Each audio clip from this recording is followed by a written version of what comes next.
Hello and good evening.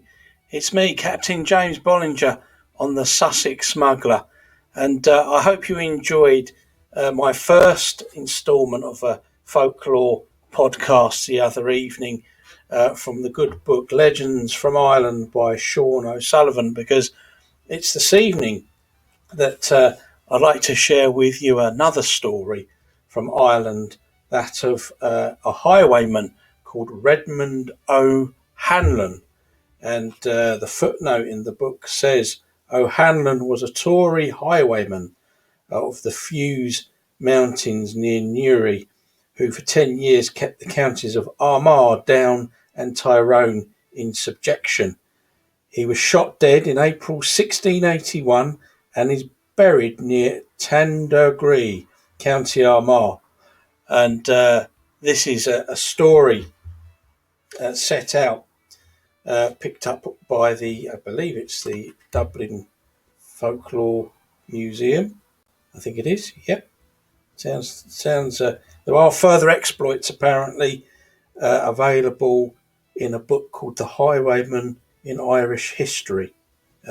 O'Hanlon is his name. He's probably one of the original English people that went to Ireland to settle.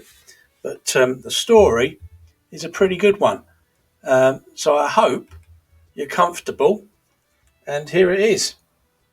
Long ago, the farmers used to take their butter to Cork to sell it. There were no carts there then, only firkins on the backs of horses. They used to have 2 firkins full of butter every year. There was a farmer who had 3 sons. He asked the eldest son to tackle the horse and take the firkins to Cork. He refused, and so did the next son. The youngest son was a half fool. He had no great sense. "I'll go, father," he said. "'Tis no use for you to go, you little blackguard," said the father. "Redmond O'Hanlon, the great robber, will take the money off you on the way home." "Never mind," said the son.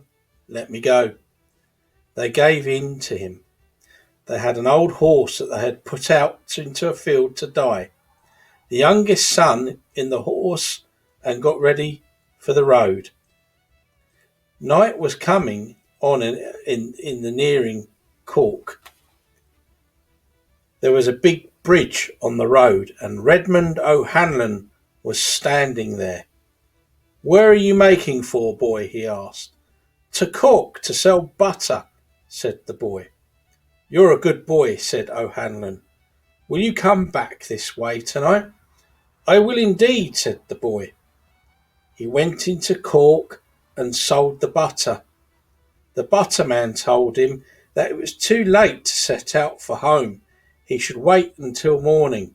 "I won't," said the boy. "The night is long and fine." "The big robber will take your money," said the butterman. "There's no danger of that," said the boy. He got the money and knotted it into a lower part of his shirt. He set out. On the way, he collected a handful of shells on a riverbank, put them into a white bag, put a cord on them, and set it in front of him on the horse. The robber was waiting for him at the bridge. "You're here, boy," said he. "I am." O'Hanlon pulled a small flintlock pistol out of his pocket and told the boy to get down from the horse quickly. What's wrong with you?" asked the boy. "Why don't you take it easy?" The robber pulled him off the saddle. "Hand over the money, boy," said he.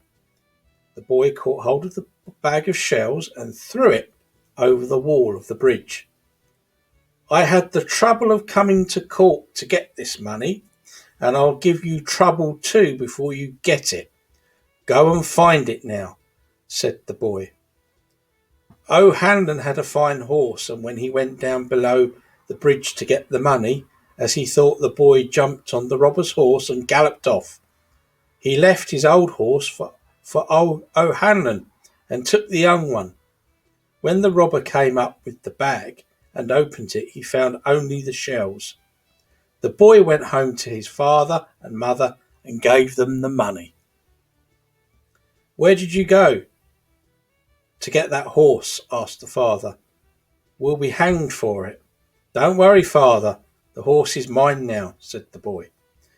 Things stayed like that for a year until one day a poor man came to the farmer's house and asked for lodgings for the night. The farmer said that he wouldn't take in anybody like that. There was a house at the top of the hill where he could stay. "Send your little boy, with me to show me the way," said the poor man. The boy went along with him. They sat down at the top of the hill, and the poor man asked the boy to pull off his trousers. The boy did so. "Isn't that a fine leg for an old man?" said the beggar man. "'Tis," said the boy. "Do you recognise me?" "I don't," said the boy.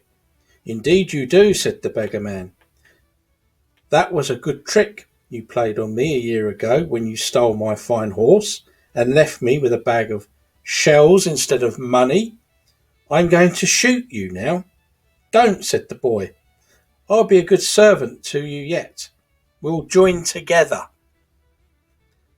At that time, the bank where the farmers kept their money was a hole under the hearthstone. "Come with me now to my father's house. I'll steal all his money," said the boy. "Good," said O'Hanlon.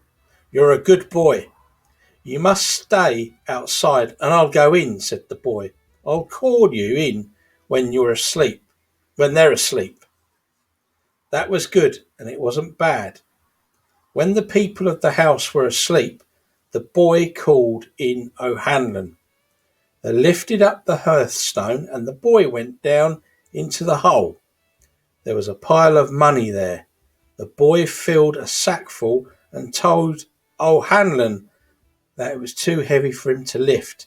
He went up and O'Hanlon took his place in the hole. All the boy did was to close the hole with the hearthstone. "I have caught you now after all your robbing," said the boy. He called his father and told him he had the big robber a prisoner under the hearthstone. The father sent for the police, and the boy got £5 reward. O'Hanlon was hanged. The boy took his horse and let the bridle lie loose, so that the horse would guide him to O'Hanlon's house. The horse made his way over a high mountain and never stopped till he reached the house. It was full of gold and silver. The boy and his family took it all and lived happily ever after. Well, what a nice tune. And a bit of justice there as well. Never underestimate anyone. It's probably the proverb there, I would say. And it's an expensive lesson if you certainly do. Well, ladies and gentlemen and listeners, I hope you've enjoyed tonight's podcast, and I look forward to seeing you soon here on the Sussex Smuggler. Good night. I'm Captain James Bollinger, and thank you.